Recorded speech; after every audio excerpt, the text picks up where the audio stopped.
Assalamu alaikum. A wannan bidiyo zan yi muku bayani yadda cajin controller take da amfaninta a ɓangaren solar. Cajin controller wata na'ura ce da ake amfani da ita a ɓangaren solar domin kare batir daga overcharge, wato caji fiye da kima kenan, kuma tana taimakawa wajen kare batir daga discharge, kamar batir ya shanye gaba ɗaya. Shi ma shanyewar batir yakan lalata batir, to cajin controller tana taimakawa wajen kare batir daga shanyewa gaba ɗaya. Sannan kuma ita cajin controller tana daidaita caji daga panel. Cajin da yake zuwa daga panel tana daidaita shi domin ta biya batir wato daidai da yadda zai iya ɗauka. Sannan kuma cajin controller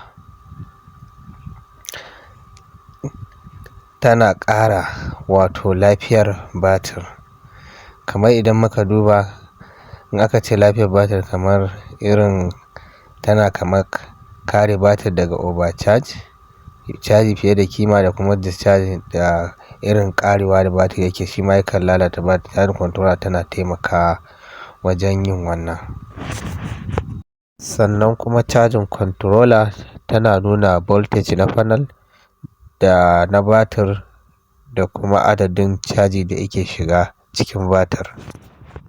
Sannan kuma daga ƙarshe, ga mai buƙatar cikakken ilimi a ɓangaren solar yadda ake haɗa ta, zai iya neman mu akan lambar waya da muka bayar ko kuma WhatsApp, domin mun buɗe class na koyar da yadda ake haɗa solar da kuma yadda ake gyara matsatsalinta.